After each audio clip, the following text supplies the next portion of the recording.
I started by telling funny stories about a very unique profession when invited to a local ministerial association Christmas banquet back in December of 1994. That event led to another and to another and to another.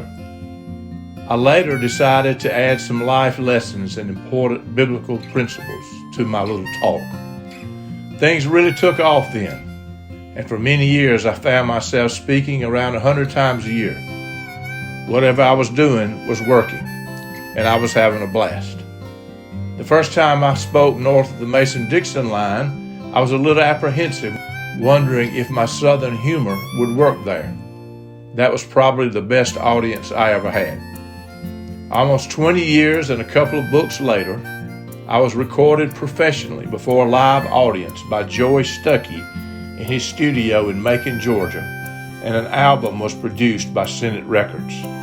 That CD and recordings from others are still available for purchase or for downloading at 3daudioscapes.com. This recording lasted a little over an hour. I really never had that long to speak when I was traveling around, but maybe you'll have time while driving down the road. I suppose I could have just kept all these stories to myself and my family and my inner circle of friends.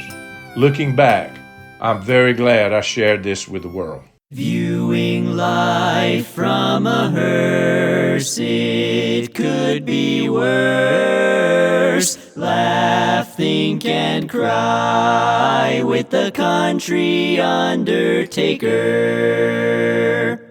Senate Records is proud to present Live and Kickin' from author Bruce Goddard's book, View from a Hearse, Lighten Up, performed by the author live in front of a studio audience. Introduction by author Ed Grissamore.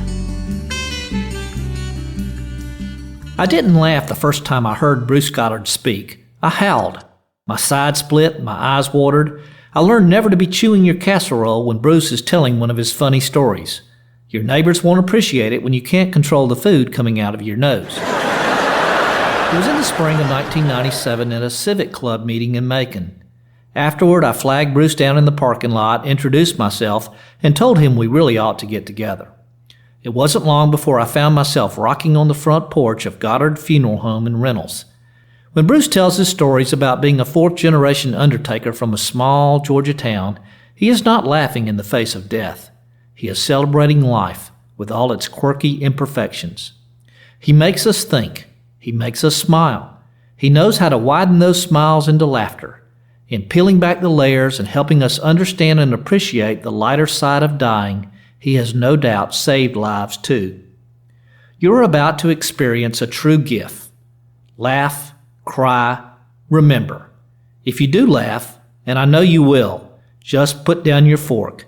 Don't touch that casserole. Let's have a big warm welcome for Mr. Bruce Goddard. Thank you, Ed. For you that do not know this, most of you probably do, Ed Grissamore has authored about 5 books. He speaks all around himself. Ed, I thank you for that introduction. But I do want you to understand what he just told you. He was doing it in a very nice way because he's my friend. But what Ed was trying to tell y'all is you got an Undertaker to come speak to y'all tonight. And I hope you understand that. And that means that you need to sit on the edge of your seats and look alive, because I can't tell the difference. I guarantee you that. People always ask me this, and I want to go ahead and clear this up for you because I know you're worried about it. How in the world did an Undertaker get run around the country being a humorist and motivational speaker? That's a pretty good question. And I always answer that in 2 ways. I come from Reynolds, Georgia.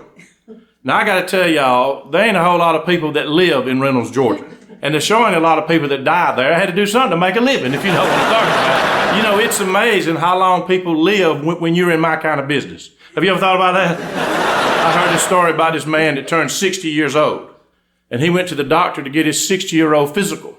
The doctor checked him out, said, "Jim, get your clothes on, come in the office, I want to talk to you." Of course, that scared Jim to death. Y'all know how it is when the doctor checks you out and says he wants to talk to you. So Jim got his clothes on, waited in the office about 30 minutes. Finally, the doctor came in and said, "Jim, I got to tell you, I've been practicing medicine a long time. I don't think I've ever seen anybody that's 60 years old that's in good a shape as you are." I said, "Jim, what do you do?" He said, "Doc, I exercise. Man, I jog in the morning. I swim laps in my swimming pool." He said, "I play golf 3 times a week." He said, "Doc, I even go snow skiing 3 times a year."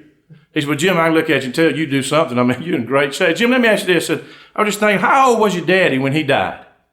He said, did I say my daddy was dead? I said, Lord have mercy, Jim, I apologize. I just assumed that you were 60 years old, that your dad had probably passed away. He said, no, he's in great shape. Jim, let me ask you this. How old was your granddaddy when he died?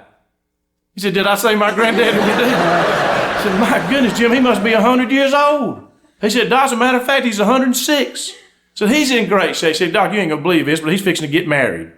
Doc said, why in the world would a 106-year-old man want to get married? He said, did I say he wanted to get married? People live a long time when you're in my kind of business. That's just the truth. Another reason that I do what I do is I see the decaying family unit in this country. Now, if y'all know, I'm not throwing rocks at anybody. I understand that things happen in marriages. I got one. I understand about that. And I know kids do all kind of stuff. I got 3 of those. But y'all know that people look at marriage differently than they did 50 years ago. Used to, when people got married, at least they were thinking when they walked down the aisle that I'm going to be married to this person the rest of my life. Now people get married with the mentality that says, I'm going to stay married to you until you make me mad, then I'm going to go get me somebody else. So y'all know that's true. Now I got to tell y'all, President Clinton, he didn't help us a whole lot with that a few years ago. I know y'all probably heard this story. President Clinton got out of office. He got on his commercial airplane. He sat in the first class section of the airplane. He was getting all comfortable, picked up a magazine to read of all the people in the world to come on that plane and sit next to President Clinton, but Reverend Jerry Falwell. And Lord have mercy, that they were sitting side by side. The stewardess came up and had a tray of mixed drinks, and y'all know how they do in the first class section of an airplane. And she stood in front of President Clinton. Of course, he reached up and grabbed him a drink. Then she moved over and stood in front of Reverend Falwell. Reverend Falwell sat up in that chair and said, ma'am, let me tell you one thing. Said, I'd rather be savagely attacked by a wild woman than have alcohol touch these lips. President Clinton put the drink back, said, ma'am, I didn't know we had a choice. I'll have what he's having. He didn't help us a bit. I'm going to tell y'all something else. Preachers don't help us a lot with this either. Every time you pick up the paper, you read something else a preacher did. Y'all got to tell y'all this. I was on this funeral one time in Reynolds, and 2 preachers, I've been knowing them all my life. They were going to do the service, and they were on the inside of that church. I was standing on the outside. I could hear what they were saying. They had no idea I could hear them, but one of them said to the other one, said, I can tell you right now, I didn't sleep with my wife before I got married. Did you? The other one said, I don't know. What was her maiden name? They don't have to say. We used to have this little store, diner in Reynolds called the Dealer Burger. And it was one of these one waitress diners. And in Reynolds, you either ate at home or you ate at the Dealer Burger. I guess you could eat at the gas station, but that was about it. But the lady that worked there, the waitress, told me this story one day, and she said it was late lunch, 1:30, 2 o'clock in the afternoon, and this middle-aged couple came in that she did not know, and which was unusual in Reynolds. So that kind of got her attention. But she noticed that when they walked in, he opened the door for her. They got up to the table. He pulled the chair out for her. They had this great conversation going. They were looking at each other in the eye. And she said she couldn't hardly work for watching them. She was thinking, most people that age, has been together that long, this day and time, don't even hardly speak to one another. And she said she was impressed, and she couldn't hardly work for watching them. But after a few minutes, she looked up, and she noticed that man started sliding down in his chair.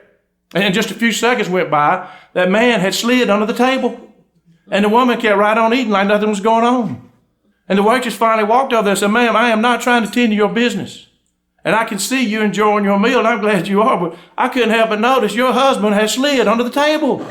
She said, no, you don't understand. My husband just walked in the front door. That's the kind of life, that's the kind of world we live in, right? Did y'all hear about the couple celebrating the 50th wedding anniversary? 50 years. You don't see that much anymore. They were in one of these real fine restaurants, had real tablecloths, real flowers, dim lights, soft music playing. They were just gazing at each other. They had it going on. 50 years together. All of a sudden, this young, gorgeous girl came walking in that restaurant, and she walked right up to this woman's husband. She kind of whispered in his ear. He whispered back. She kind of giggled a little bit. He giggled a little bit. A few minutes later, she kind of sat in his lap, put her arm around him, and they just giggled and looked at each other. And that wife was sitting there with her mouth wide open, and you can imagine she was. Finally, that girl got up and left, and the wife looked at her husband with fire in her eyes and said, who in the world was that? I said, honey, you ain't going to like what I'm fixing to tell you. So I know we've been married 50 years, and it's probably ain't a good time right here while we celebrate it, but I'm going to go ahead and tell you, that's my mistress. She said, your mistress? She said, if you think I'm going to put up with that, you have lost your mind. She said, I want a divorce. He said, now, honey, you wait a minute. My goodness, before you start talking about divorce. You think about those winterly vacations you go to Switzerland every couple of years. And you think about them shopping excursions you go on in December every year to New York. And you think about that brand new Lexus sitting in the garage of that brand new house. In a few minutes, they looked up and their friend Tom was coming in. And Lord have mercy, he had a young, gorgeous girl with him. His wife looked up and said, who in the world is that with Tom? He said, honey, you ain't going to like what I'm fixing to tell you. But I done told you about me, I might as well tell you about Tom. But that's Tom's mistress. She said, well, I tell you one thing, ours looks a lot better than his, don't it? Right outside of Reynolds, about 2 miles outside of town, was a man on Highway 96 going towards Fort Valley.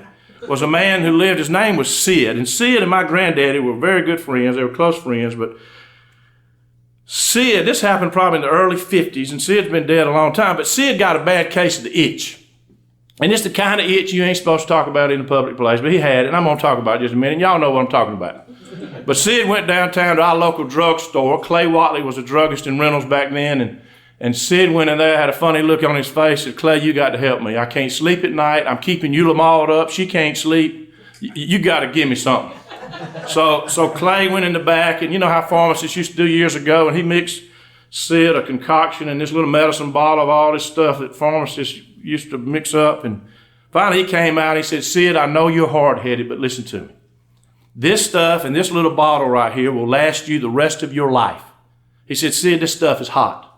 He said, what you need to do is you go home and you fill your bathtub up with cool water.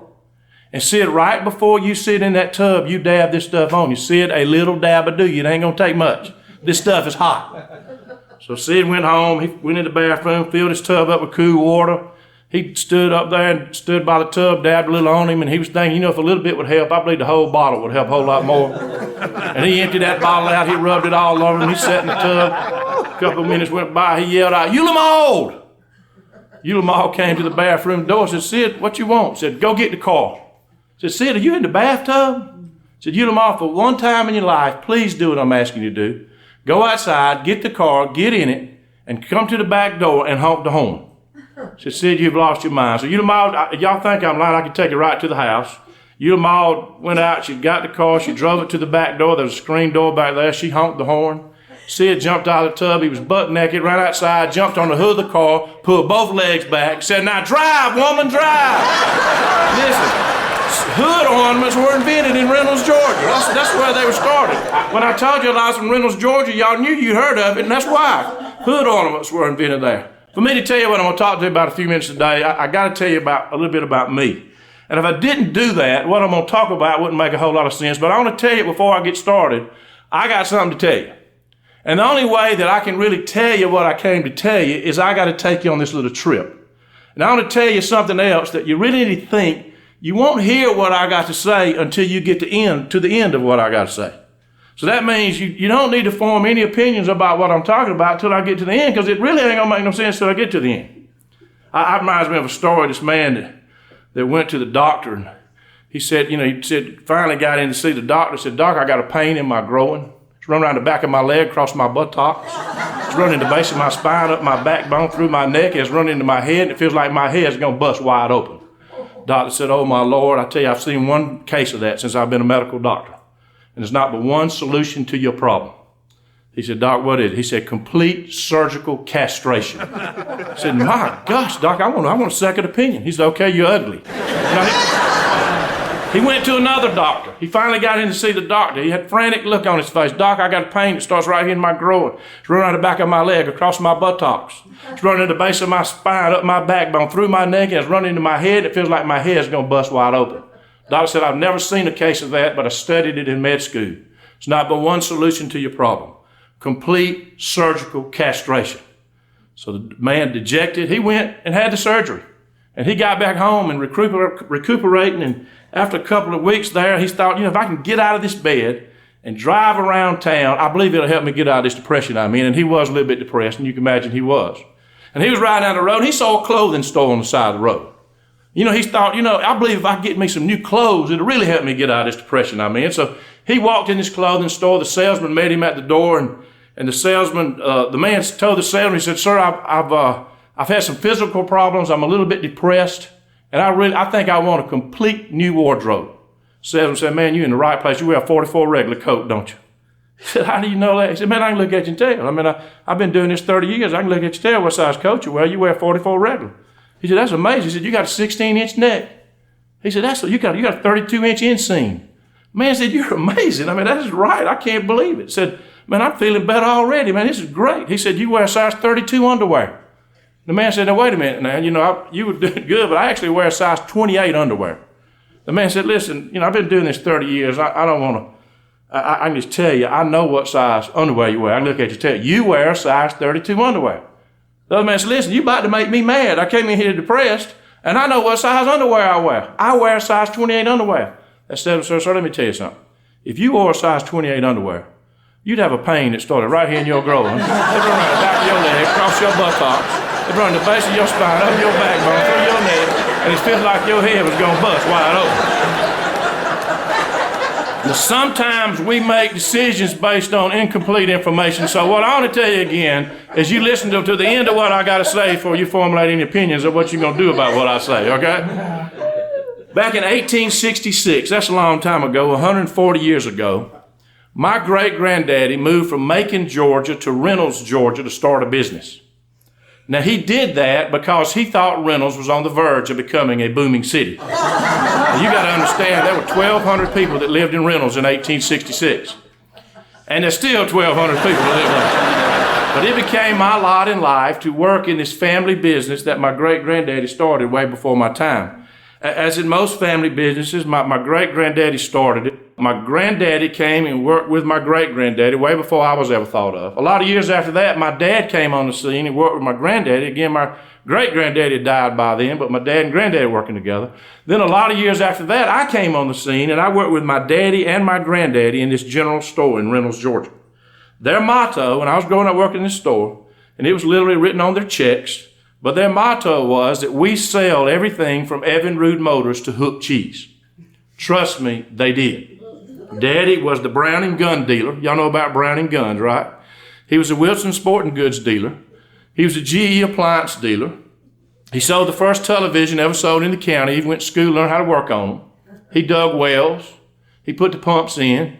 He sold insurance. He'd give you a little assurance if you need it. He sold groceries. He sold meats. He sold Evan Rude Motors, and he sold Hook Cheese. I remember as a kid working in that store, a lady would come in and she'd get her grocery buggy. And the first stop would be the produce counter. That's normal, right? You go in a store that sells among everything else groceries, you go to produce counter first. The next stop was the frozen food counter. Never forget what happened there one day. I was a kid, and I didn't realize that the pictures I was seeing would help form me later on in life. But let me tell you something about my dad. I probably need to say this right here because, make a little bit more sense. But he couldn't get by with this now, but he lived at the right time. But Dad used to love to hug and kiss all the ladies. And y'all don't look at me funny. He wasn't a pervert or anything. Everybody loved Daddy, but he was always hugging the ladies, kissed them on the cheek, called them sugar or sweetie, and he got by with that. We had a Methodist preacher that had moved into town. He was young and had a cute wife.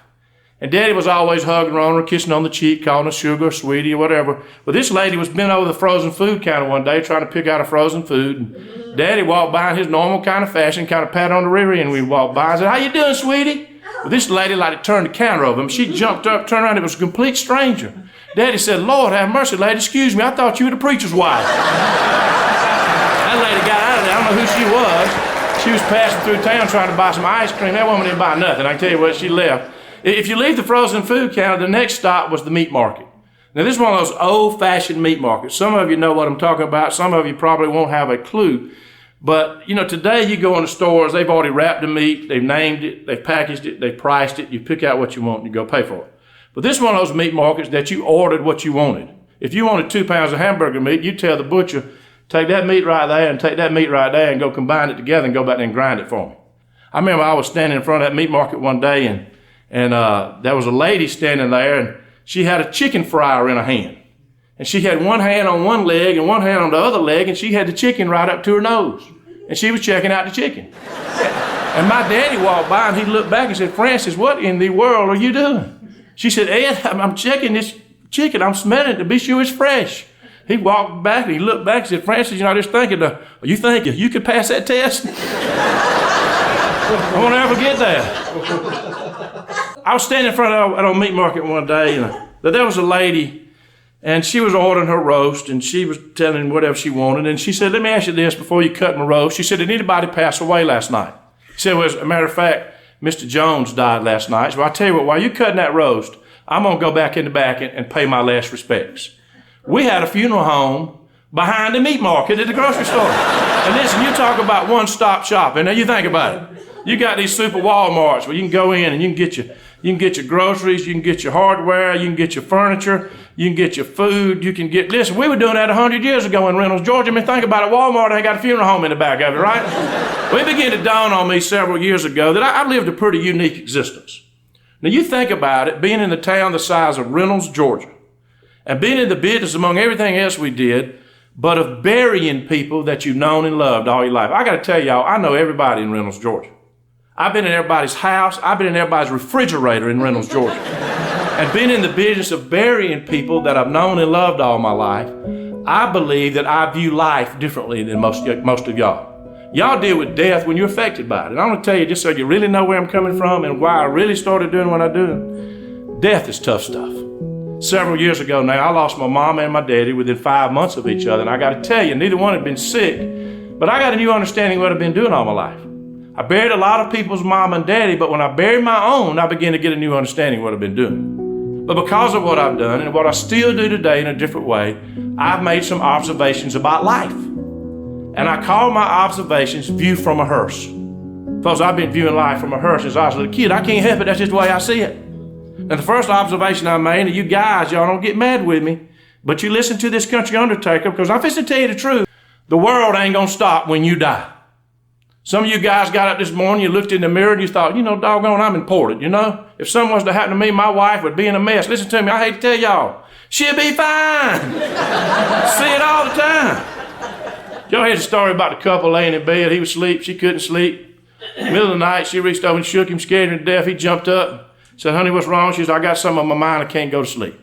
He said, well, honey, I hope it's important. I got to get up and go to work in the morning. He said, honey, I wouldn't have woke you up if it wasn't important. It's very important. What I want to know is, if something happened to me and I passed away, would you get remarried? He said, honey, why in the world are you asking me that tonight? I mean, you ain't even sick. Can't we talk about this over breakfast? I said, no, I want to know right now. He said, no, I wouldn't. I'd live right by myself the rest of my life. She said, well, thank you. I feel better. I can go back to sleep. He rolled back over. He fell asleep. A few minutes later, she reached over and shook him again. He jumped up and said, honey, what's wrong now? She said, I've been thinking about what you just told me. He said, I believe I want you to get remarried. She said, I can't stand the thought of you living by yourself the rest of your life. I said, honey, I get remarried, whatever you want me to do right now. I just got to go to bed. I got to get up and go to work in the morning. He rolled back over. He fell asleep again. A few minutes later, she reached over and shook him again. He jumped up. She's sitting up in the bed. She said, honey, I'm really bothered by this conversation we're having. He said, honey, this is your conversation. All I'm trying to do is go to sleep. I said, no, you're telling me if something happens to me, you're going to get this new woman. She said, I got to ask you something. I said, you going to let her live in our house? He said, honey, I reckon I will. The house is about paid for. Crazy me to go out and buy another house, for goodness sake. I'd probably let her live in the house, but I'm begging you, please go to sleep. What'd you eat for supper last night? I mean, this is crazy. He rolled back over. He fell asleep again. A few minutes later, she reached over and shook him again. He jumped up. She's standing up in the bed. She said, I can't hardly get my breath. You've upset me so much. So you're telling me if something happens to me, you're going to get this new woman, then you're going to let her live in our house. So I got to ask you another question. He said, what is it? I said, you going to let her wear my clothes? He said, honey, you got 3 closets full of clothes. Half of them you ain't never had on. It'd be crazy for me to throw out all them good clothes. I'd probably let her wear your clothes, but I'm begging you, please go to sleep. This is ridiculous. She went from sad to mad by then. She started pacing the floor, and she got down in his face. She said, I want to be sure I understand what you're telling me. If something happens to me, you're going to get this new woman. You're going to let her live in our house. You're going to let her wear my clothes. I got to ask you one more question. He said, what is it? He said, you going to let her drive my sports car? He said, absolutely not. She said, why is that? Because she can't drive a stick shift. The world ain't going to stop when you die. Y'all got that, right? I had a friend that was in the monument business, and he told me this story.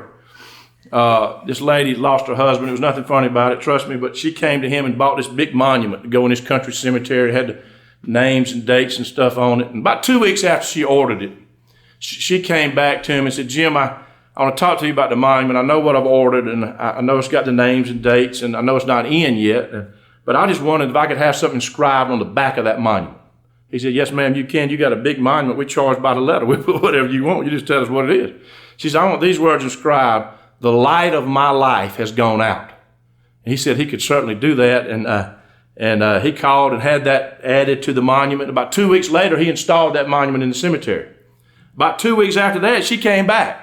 Said, I looked at the monument. It looks wonderful. I like the way you did the names and dates. I like the way you inscribed it on the back. But now I'm wondering if you could add something to what I had inscribed on the back. So yes, ma'am, you got a big monument. We just use just a little bit. Like I said, we charge by the letter. We'll put whatever you want. She said, well, how about adding these words? But I have found another match. The world ain't going to stop when you die. I'm just telling you, it ain't going to happen. I had a lady that came in one time and her husband had died, and I've been knowing both of them all my life. Honestly, there was nothing funny about what was going on. But I learned this truth real plainly when this happened. But her husband died suddenly, and we got to the point, I was making funeral arrangements. She said, Bruce, I want you to go out to the cemetery with me, and I want to show you where I want you to bury my husband. And I said, come. Her sister rode with us. We drove way out in the country to this country church cemetery, and I just about had to walk her out to that lot. She was distraught, and rightfully so. I was upset. She was crying, I was crying, her sister was crying, everybody was upset. But I'll never forget, I learned something. I walked out and found that family lot, and we stood at the foot of that lot, and she looked down in a crying voice, and she said, Bruce, I want you to bury him right here. And being the Undertaker I am, I said, are you sure you want me to bury him here? Or do you want me to move over one grave space so there'll be room for you when you pass away? She said, I'm going to get remarried. The world ain't going to stop when you die. Y'all got that, right? Nothing wrong with that, but I just learned that lesson. The world's going to keep right on going. Second observation I made about life, viewing it from my hearse, is, folks, we need to lighten up. It is okay to laugh. Did y'all know that? Did y'all know that the Bible says that a merry heart is like medicine, but a crushed spirit dries up the bones? I believe that people in the graves prematurely, that can happen. I ain't sure about that. And I believe there are people that are chronically ill because they never learn to see the lighter side of life. Listen to this country Undertaker. I'm telling you the truth. It really is okay to laugh. In fact, it's good for you. Y'all not going to believe what happened. In the 1960s, beginning of 1961, Daddy moved that funeral home from behind the meat market across town. And he built a new funeral home. Now, I got to tell y'all, I was a kid in 1961, but I was absolutely astonished. I thought all funeral homes was in the back of a grocery store. I didn't know any different. But we lived a block from that funeral home. Y'all got to understand, in a town the size of Reynolds, it's not like we kept a secretary at the funeral home from 9 to 5 every day. We didn't go over there if somebody died. That could be 2 or 3 months sometimes in Reynolds. But we had one black rotary dial telephone in the hall of our house. Y'all remember we just had one phone, kept it in the hall? If all the cell phones in here went off right now, we'd think we had a fire alarm, right? Let me tell you, I got to tell you, I was traveling north of Atlanta. It's been several months ago now. I don't know, it was about 9 o'clock in the morning. I had to go to the restroom. And I pulled off the interstate. I saw this brand new convenience store. And the truth is, I was in a hurry to go to the restroom.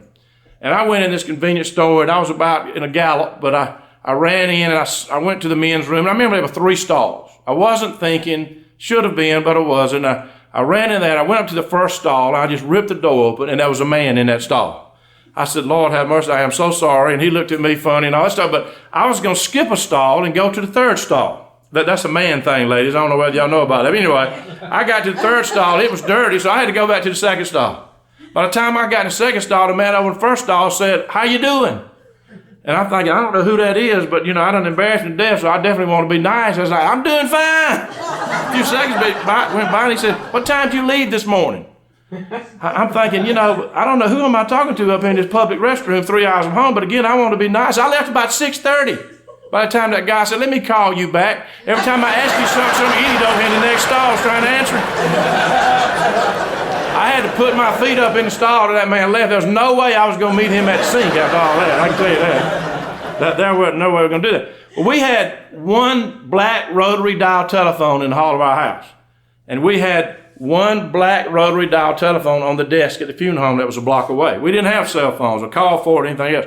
We were in bondage to the telephone. Think about it. Being in the funeral business, the telephone was our livelihood. I was trained as a kid. When the phone rang in the hall of our house, I had to rush to it and had to answer at Goddard Funeral Home. That was at home. If I said hello, I'd get slapped, and that's true. The biggest fight I ever got in with my brother was who's going to stay home when everybody else went to town. Somebody could pass away. Somebody had to be there to answer the phone. I remember when I was a kid, I'd be at home, sitting in the hall, talking on that black rotary dial telephone. Mama and Daddy walked by, slapped me on the back, said, Bruce, get off the phone. Somebody may be dead. Lord have mercy. Every time I get on the phone now, I'm thinking, somebody may be dead somewhere. I don't need to be on this telephone. But we used to get in all kind of predicaments about getting somebody to answer the phone.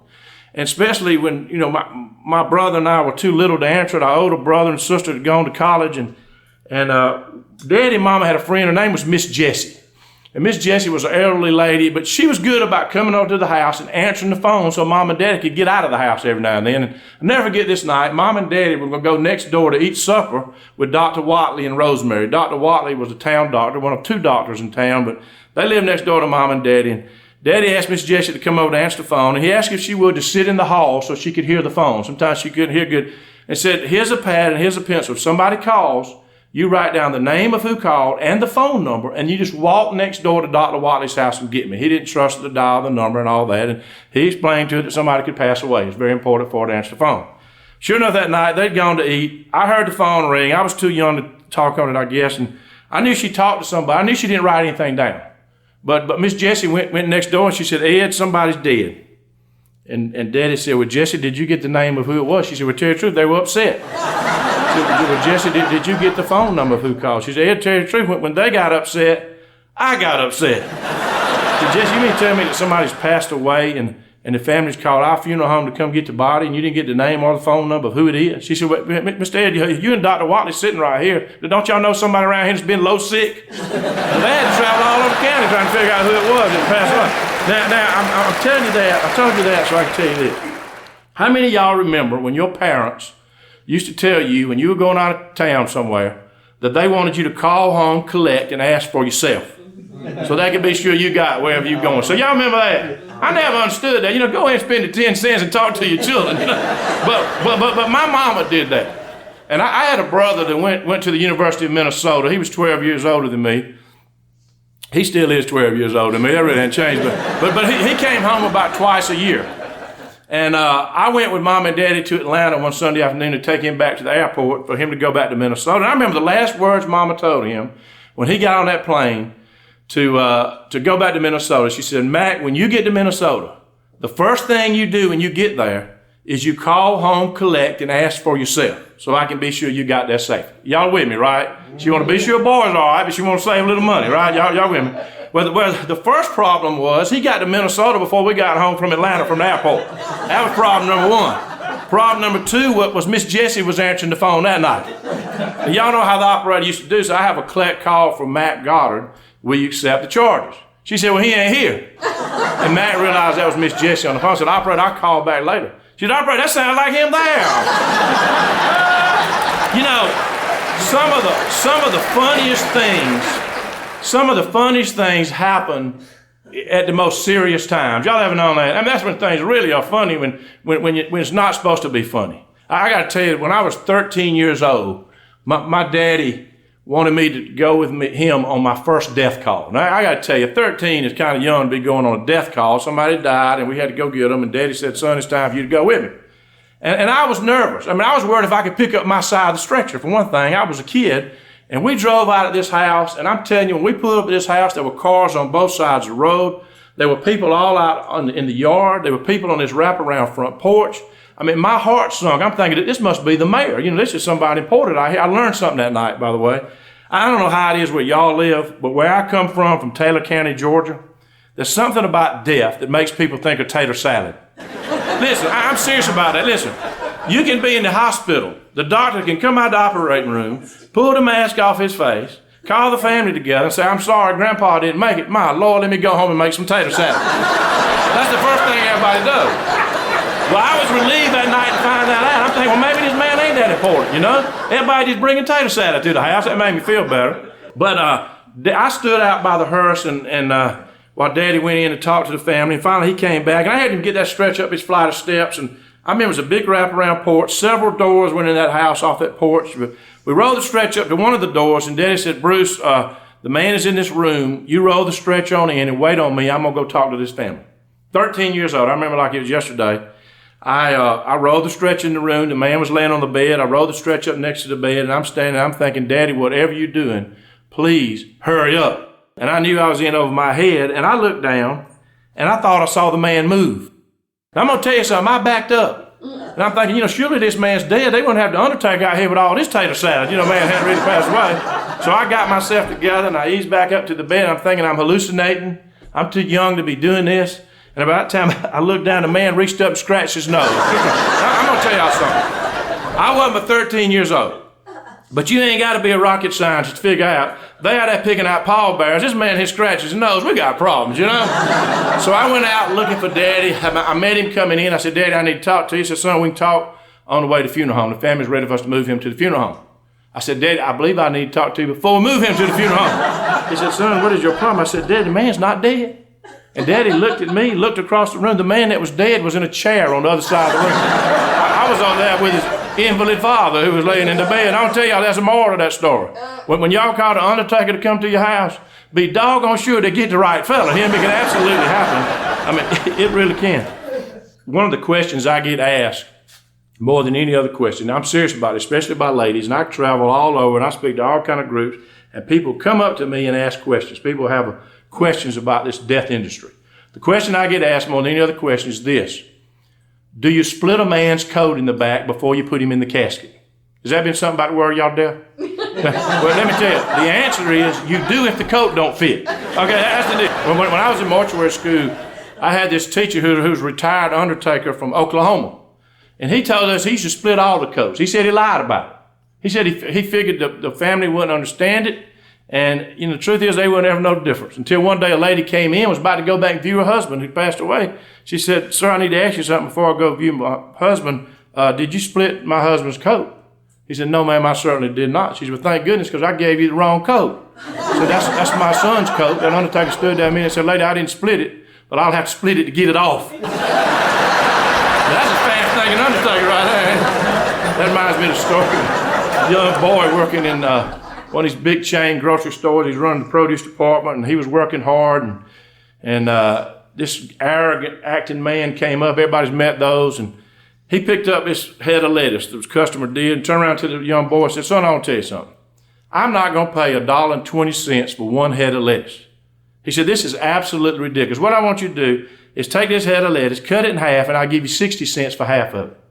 He said, sir, I can't sell you half a head of lettuce for half price. I've been working here 3 months, and nobody's ever even asked me that. He said, son, you sell me the half a head of lettuce for half price, or I'm going to take my business somewhere else, and I don't think the manager of this store wants to lose my business. So the boy went in the back. He found the manager. He said, sir, that's this jerk out here that wants to buy half a head of lettuce for half price. By the time he said it, he realized the customer was standing right behind him. The boy turned and said, but this gentleman right here would like to buy the other half. Now, he's thinking fast, right? The manager watched that customer continue shopping. He finally paid for his stuff, and he was back there scratching his head. And he called that boy and said, son, I want to tell you something. I know you lied. I know it ain't right, but I got to tell you, you impressed me. To be able to think that fast on your feet and to get out of that situation as gracefully as you did, you can go a long way with this company. He said, son, where are you from? He said, sir, I'm from Chicago. He said, Chicago? So how'd you end up in Georgia from Chicago? He said, sir, I hate Chicago. He said, nobody lives up there but prostitutes and hockey players. He said, you wait a minute, son. My wife came from Chicago. He said, really, which team did she play on?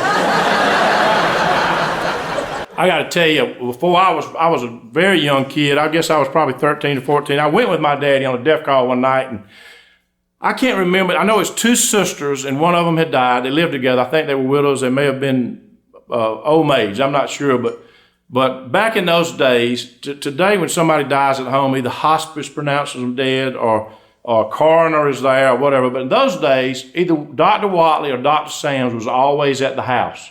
When we made a death call, they were there. And when we got there, when the funeral home got there, they would, whichever one was there would leave. But I'll never forget this night. I went with Daddy, and I remember him talking to the sister of the sister who died. And Daddy said all the right things. He was very good at that. And he said, made her feel so good. And Dr. Sams had told everybody bye, and he had gone. And we put her on the stretcher and put in the hearse. And we were driving off real slow. I'm about 14 years old. And all of a sudden, somebody knocks on the window of the hearse, and it scared me to death. And it startled me, and it was the sister. And she said, would you please, Ed, I want to tell you something. He said, something's bothering me. He said, tell me whatever you want. So I know Dr. Sams is a fine doctor. I've got all the confidence in the world. He's a great doctor. But Dr. Watley was my sister's doctor. And I really would feel better if you let Dr. Watley see my sister to be sure she's dead before you take her to the funeral home and start that whole process. Daddy said, that is no problem. I'll be glad to do that. Dr. Watley lived next door to Daddy. And so we pulled up at the hearse about 3 o'clock in the morning. We pulled up in the hearse, rang the doorbell. You got to understand, back in those days, that was not unusual because we took sick people in the hearses. I mean, we ran the ambulance service too, so it was not unusual to take a sick person to Dr. Watley's house and let him check them out. 3 o'clock in the morning, Daddy rang the doorbell. Dr. Watley's name was Ed Watley, and Daddy's name was Ed Goddard, both named Ed. But Dr. Watley came to the door, and Daddy said, Ed, I got somebody I want you to check. He said, give me just a minute. And Dr. Watley put his breeches over his pajamas, grabbed his stethoscope, got his little black bag, and hurried out there and jumped in the back of the hearse. Daddy was standing out there with his arms crossed, waiting on him. Dr. Watley had been there a few minutes. All of a sudden, he stuck his head out of the hearse. He said, Ed, this lady's dead. Daddy said, that's all I wanted to know. I had a call one time. I had a new person working. She was a family friend, and she started working part-time at the funeral home. And this is later in life, and I was wearing a lot of hats. I had a furniture business. I ran the ambulance service. I was a chairman of the Recreation Commission. I was chairman of the library board. I mean, people were calling. Either somebody was dead, somebody was sick, or somebody's batting helmet didn't fit. I mean, I got all kind of calls. Somebody answering the phone for me had a tough job. But anyway, she was answering the phone for me, and we just started getting cell phones. And she called me, and she said, Bruce, you got a call from your friend, and he has a flat tire, and he wants to know what you're going to do about it. I said, okay. I said, who is it? She said, it's Greg. I said, Greg who? And then she said, well, I wrote it down. Hold on just a minute. And I could hear her fumbling through paper. I'm on the side of the road with his cell phone you hardly can't hear out of, and you know how it was back then. She said his name was Greg Dickencrew, Dickencrew. She spelled it for me. I said, come here. I've never heard of Greg Dickencrew. I mean, where did he say he was? She said, but he sounded like you would know where he was. And I'm sitting there thinking, who in the world is Greg Dickencrew with a flat tire? And acts like I'm supposed to know he's got a flat tire or where he is. I was on the way to the cemetery, had a funeral that day, and I pulled up in the cemetery, and I saw the vault truck and our crew there, and I pulled up and I noticed the big truck had a flat tire. And I said, did y'all call the funeral home and said, yeah, you did. And it dawned on me, it was the grave digging crew, not Greg Dickencrew. Sometimes you hear the wrong thing, right? We had a situation one time when I got out of college. My brother and I bought another funeral home in Roberta. And we've been just running the funeral home in Reynolds, but we bought that by the time I graduated in 76. And one of the first death calls we had in Roberta, there was a man in Roberta that used to help us. His name was Henry. And Henry knew everybody in Crawford County, and he worked for the former funeral home, the Bankstons, who we bought the funeral home from. But Henry stayed on to help us, and we couldn't have made it without Henry, because Henry would introduce us to everybody or whatever. He knew everybody there. And we had a call in the middle of the night. Somebody died out in the country, and my brother and I and Henry went on this death call. We're in the hearse. Henry's in the middle. I'm driving, and my older brother's on the shotgun over there. And we head out in the country, and he's telling us where to go. And we pulled up at this house in the hearse, and there were, again, cars everywhere. It was 2 o'clock in the morning. That just happens in rural America. People come to your house, whatever hour of the day it is. And as we pulled up, Henry said, there's the sun right there. You could see him in the headlights. I was driving. So when the sun came up next to me, he said, if you pull the hearse right around that tree, and I'm going to be over there and I'll show you right where to back up. And I said, that's fine. So I did what he said. I was looking at him in the rearview mirror, and I was watching him, and I was backing up, and he was motioning me, and he stopped me at the right time. And the plan was for Mac, my brother, and Henry to go in and talk to the family. I was just out of college, and I was going to stay back and then wait till they came back, and we'd go make the removal. Well, by the time I got out of the hearse, the son had opened the back door of the hearse, and he was pulling the stretcher out, trying to pull it out. And I said, just hold on. He said, no, I know, I can handle it. I want to go ahead and help. I said, okay. So I helped him get the stretcher out, and he took off up the stairs of this house. And my brother and Henry were already in the house, and you just don't go in a stretcher when somebody's died in a house without having to look first. I don't know if y'all understand that. But here I was with this son going up this flight of stairs, and we ended up right in the kitchen. And there were people all in the kitchen, and here I am with this stretcher, had a blanket on it that said Goddard written on the blanket. And I'm thinking, this is not the room we need to be in. I said, would you mind just keep on going, keep moving, get out of the kitchen. So he got in the hall, and I said, which room is your daddy in? He said, he's in a nursing home in Macon. Here we were in his house, and I said, does this guy think we just carry this stretcher around with us everywhere we go? But the man wasn't even there. We were in the stretcher. So anyway, funny things happen in the places that it's really not supposed to be funny. This is a curious topic, but I'll just go ahead and tell you about it. In the funeral business, sometimes we have to buy undergarments. Y'all understand that, in the burial business. And most of the time we order those things, but in rentals, sometimes I just go up to the dry goods store and buy whatever undergarments I needed. And we had a lady, and when somebody died in rentals, everybody knew it, and everybody knew who they were. And this lady had passed away, and I'll make up a name and say it was Miss Leah.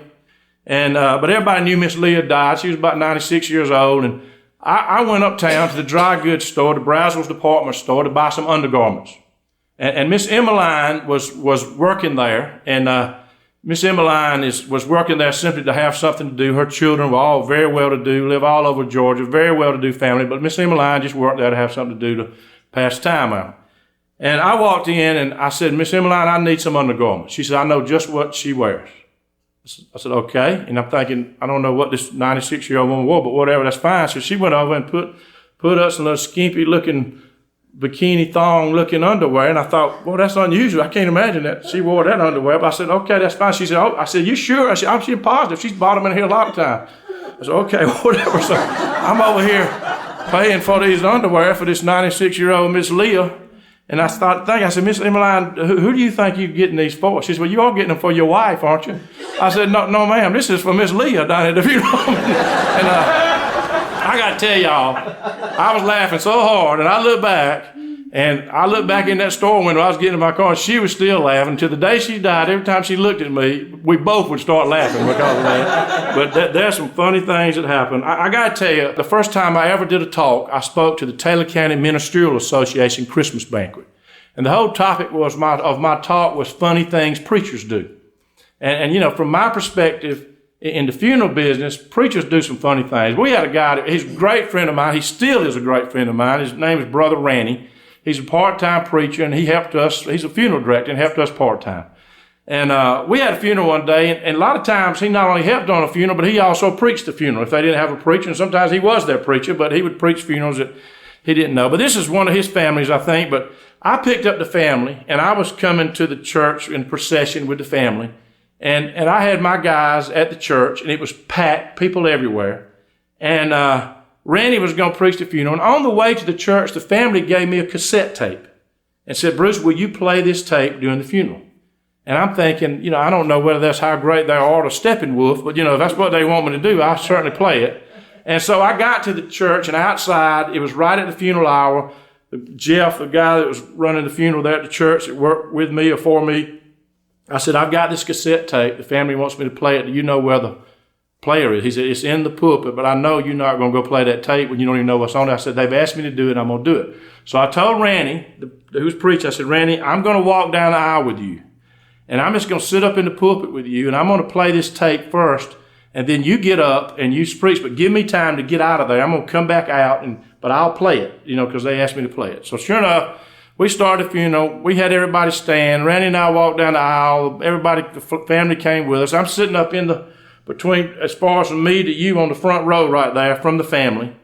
And I play this tape. I put it in, and it starts right in the middle of it. I try to back it up, and it was a fiasco playing the tape.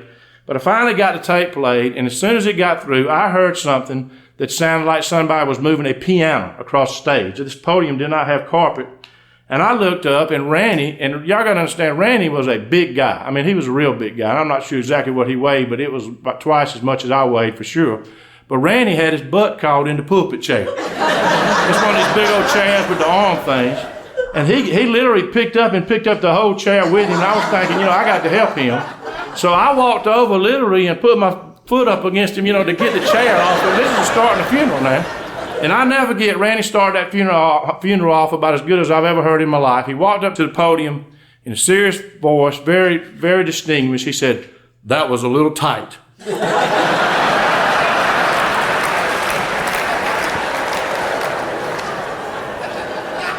I had a family come in one time, and they were well-to-do folks. You could tell the grandchildren were from Atlanta. They came up in two Mercedes. In rentals, when a Mercedes drives up, you just kind of look at some, well-to-do people. You don't see that much in rentals. But the grandmother died. I knew the grandmother real well. I didn't know them. They had grown up in Atlanta. But they came in, the two granddaughters and their husbands came in, very nice people. When they walked in the funeral home, a big Rottweiler dog came in with them. And I'm thinking, if they want to bring their dog in, it suits me. There's nobody there but me at the funeral home, so that's fine with me. So I, took him back. The dog came back with him. The dog was sniffing the flowers. I didn't know if he was going to lift his leg or what, but I was thinking it's kind of unusual to bring your dog to the first viewing. But if that's what they want to do, it's fine with me. So I talked to him and gave him privacy. I closed the doors. I went into my office. I was probably in there 10 minutes, and really long time, 10 minutes. And one of the ladies came up and said, "Is there any way you can get this dog out of here?" I said, "Ma'am, that's not your dog." I said, "No, I don't know whose dog that is."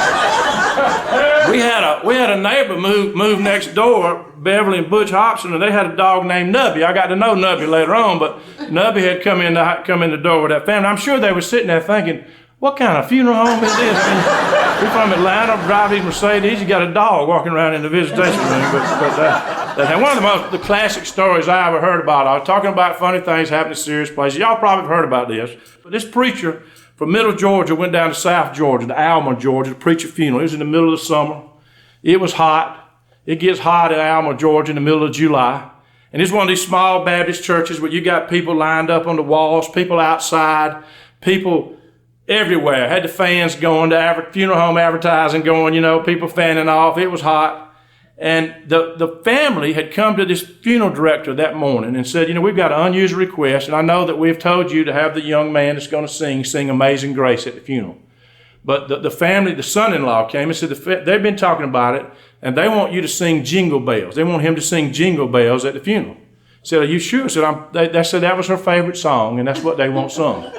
So he said, that's what they want. He talked to the young man that was going to sing. He had to go to school to find all the words to Jingle Bells, and he practiced it, in a dignified voice, dashing through the snow in a one heart, and Jingle Bells. Can you imagine singing that at a funeral? But anyway, he stood up and he started singing that song, and the more he sung, the worse it got. People were looking down. They were shaking their heads. He sang verses that nobody never heard. He sung it for a long time. And he finally got through with that song, and he was looking for a hole to go get in because he could see the expression on people's faces. At the graveside, the funeral director came up to him, had a funny look on his face. He said, "Son, I got something I need to tell you, that we made a terrible mistake." He said, "What are you talking about?" He said, "Well, I just found out the song that they wanted you to sing was Golden Bells." When they ring those golden bells. And they done sung Jingle Bells at that funeral. Last time I heard about that guy that was singing, he was working at a bar in Albany, Georgia. He never sung again after all that. The world ain't going to stop when you die, and we need to lighten up. Isn't it good to laugh? It's okay to laugh even in the face of adversity. When I was growing up in Reynolds, there was a guy that lived in Reynolds, and some of you will know what I'm talking about when I tell you what he did. But he delivered Grits newspapers. Eulin Brown was his name, and he had a physical deformity. I'm not even sure what it was, but he couldn't keep his balance. His muscles were not right, but he rode his bicycle, and most of the time that you saw Eulin, he would be in the ditch with that bicycle. And there would be Grits papers strewn all in the ditch. And I remember as a kid, we used to laugh at Eulin Brown. I mean, we used to make fun of Eulin Brown. And the truth is, we would see him riding a bicycle. We'd come up on our bicycle, and we'd boo him or whatever and watch him have a wreck because he jumped and he'd run in the ditch and he'd have his papers strewn all over everywhere. But Eulin, one day, and I don't know how old I was in this little store in Reynolds. It was called Hicks Trussell Store, and it was a little dry goods store, but he cooked hamburgers in there, and there were little stews in there for you could see it. And I sat down, I was ordering one of these little hamburgers that he cooked, and I was 12 or 13 years old probably. And of all the people in the world, Eulin Brown sat next to me. And I started talking to Eulin Brown. Actually, he started talking to me. And I realized real quick that Eulin Brown wasn't stupid. And the more I talked to him, the more that I began to realize that he was a human being. And he was an amazing human being. And I thought about, I can tell you this, when I got up from that meal that day, I never laughed at Eulin Brown again. But more than that, he taught me a couple lessons that I've carried with me the rest of my life. I've thought about Eulin Brown 1,000,000 times in my life. And one of the lessons that he taught me is no matter what happens and no matter what trouble comes around you and no matter how bad the bottom falls out, you never quit. There's been plenty of times in my life since I sat with Eulin Brown that day that I have had all my papers thrown out all over the ditch. And I've fallen flat on my face. And I remember the story of Euland Brown. He kept getting back on his bicycle, putting his papers back in that basket, and driving on again. He was determined to never, never quit. And I've thought about him a million times, if I thought about him once. Something else he taught me. And boy, this is major life lessons that has carried me way further than I ever thought possible in life. There is a scripture, and I'm not a preacher, so I'm not going to go to spiritual ramifications of this, but I want to give you the principle. There's a scripture that says, wide is the gate and broad is the road that leads to destruction, and many enter it. But small is the gate and narrow is the road that leads to life, and only a few find it. And it's dawned on me in life that most people, when they fall down flat on their face and the papers are strewn all over the ditch, most people say, why is this happening to me? Most people say, why do I need to go on? Why don't I quit? That's the wide road. The Euland Browns is the narrow road. Another thing that's true about that is most people do just enough in life to get by. They get up in the morning, what have I got to do to keep from being fired today? I just want to keep my job. What have I got to do to keep my marriage together? Well, what have I got to do to make my children like me at the end of the day? Well, what have I got to do just to get by? That's the broad road. I mean, most people are walking down that road. But the narrow road, those people are saying, what have I got to do to be the very best at whatever it is I got to do? I mean, there's a huge difference. And let me tell you, the lesson is most people never win because they're afraid to lose. Can I tell you something? You'll never be a winner if you're afraid to lose. You will fall flat on your face many times if you choose to be a winner. I used to play basketball in high school, and it was amazing to me that when the game was on the line, 1 second in the game, most people were saying, don't give me the ball. I don't want the ball. Give it to Bruce. Give it to Dan. Don't give me the ball. They didn't want to lose. They wanted to be on the team, but they were living not to lose. And I was saying, give me the ball. I want the ball on the last play of the game. I'm either going to be the GOAT or I'm going to be the hero. But it's all right to be the GOAT. And I want to tell you, it's all right to fall in the ditch. It's all right to have troubles. It's all a part of life. And boy, that separates the wide road, people going down the wide road, and the people going down the narrow road. The story of Euland Brown, I'll never forget Euland Brown. You've got to be determined when you fall to keep going. And you cannot be afraid to lose. If you want to win, you can't be afraid to lose. It's amazing to me how much is written in the Bible to people who are going through trouble. Sometimes you turn the TV on early on Sunday morning, and you hear some theology that makes me want to take a brick and throw it through the TV to get it off. Because they're saying stuff that, you know, that you really, if you're having trouble, then something must be bad wrong, and you're really not supposed to have trouble, and that's an aberration. And there's no way that's true. It's amazing. If you're in that place and you feel like right now that you're kind of falling flat on your face, maybe it's because you were trying to win and you didn't make it and you came to GOAT, or maybe it's because you just been living in mediocrity and you're falling flat on your face. If you're in that place, I want you to listen to what I got to say. And even if you're not, for some of you, the sun's shining, I understand that, but you know, I told you I was an Undertaker, I was going to tell you the truth, it's going to rain again. But I also want to tell you, if it's pouring down rain in your life, the sun's going to come up again. Whatever's going on in your life. But it's amazing how much is written in the Bible to people who are going through trouble. Turn your ears on and listen. The Lord is your refuge and strength. He is an ever-present help in trouble. Therefore, we will not fear. Though the earth give way, and the mountains fall in the heart of the sea, though its rivers roar and foam, and the mountains quake at their surging, there's a river whose streams make glad the city of God. The holy place where the Most High lives, God is within her. She will not fall. The truth is, God is within you. You will not fall. He will help you at the break of day. Nations are in an uproar. Well, they are, aren't they? Kingdoms fall. He lifts his voice and the earth melts. The Lord Almighty is with you. The God of Jacob is your fortress. The truth is, he gives strength to the weary and he increases the power of the weak. Even youths grow tired and weary, and young men stumble and fall. But they that wait on the Lord shall renew their strength. They shall rise on wings like eagles. They shall run and not be weary. They shall walk and not faint. Paul said, for a little while you may suffer grief and all kinds of trials. These come so that your faith, which has greater worth than gold, may be proved genuine, resulting in praise, glory, and honor when Jesus Christ is revealed. Though you've not seen him, you love him. Maybe you don't see him now.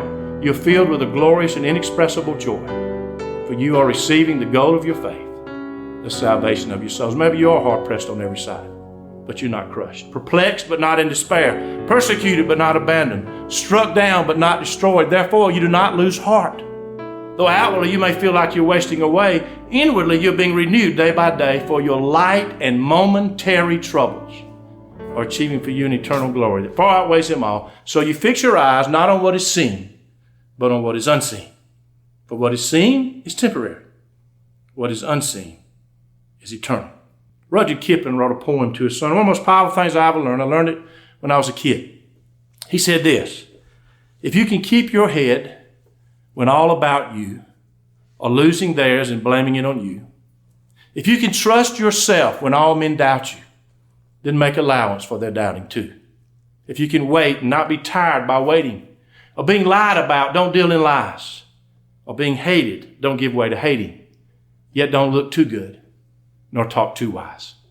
If you can dream and not make dreams your master, if you can think and not make thoughts your aim, if you can meet with triumph and disaster and treat those two impostors just the same, if you can bear to hear the truth you've spoken, twisted by knaves to make a trap for fools, but watch the things you gave your life to broken, then stoop to build them up with worn-out tools.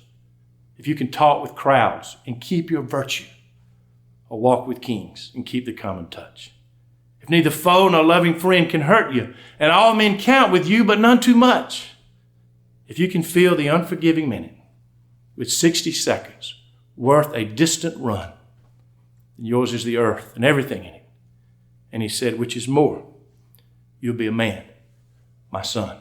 One more thing I'm worried about, and I'm going to quit. I hadn't met anybody yet did it right all the time. I get to meet a lot of people, and I meet people that want everybody to think they do it right all the time, but I figured this much out with my gray hair. We're all human beings, and we mess up. And we do things that we regret. And sometimes we live in the full-blown consequences of what we did, and sometimes we think we get by, and maybe we do. I don't understand all that. But the truth is, we're human beings, and we mess up. And I'm afraid that we spend too much time worrying about how we blew it 20 years ago, or 10 years ago, or last week, or yesterday. Or maybe we're even worried about what's going to happen tomorrow, or next week, or next month down the road, that we missed the moment. Can I tell y'all something? I told you I was Undertaker. I was going to tell you the truth. That's all we got. We got that. We've got this moment. And everybody in this room has been entrusted with people. By the way, nobody's exempt from that. For some, it's your mate. For some, it's your children, your grandchildren. For some, it's your civic club, your church group, your neighborhood, the people you work for, the people that work for you, the people you work with. Everybody's been entrusted with people. And all you have is this moment. Gloria Gaither said it like this. She said, hold tight to the sound of the music of living, happy songs from the laughter of children at play. Hold my hand as we run through the sweet, fragrant meadows, making memories of what was today. The tiny voice that I hear is my little boy calling for Daddy to hear just what he has to say. Or your little girl standing there by the hillside may never be quite like today. Tender words, gentle touch, and a good cup of coffee, and someone who loves me and wants me to stay. Hold them near while they're here. Don't wish for tomorrow, to look back and wish for today. Take the blue of the sky, the green of the forest, and the gold and the brown of freshly mown hay, Add the pale shades of spring and the circus of autumn, and weave you a lovely today. We have this moment to hold in our hands and to touch as it slips through our fingers like sand. Yesterday's gone. Tomorrow may never come. But we have this moment today. God bless you. Thank you very much.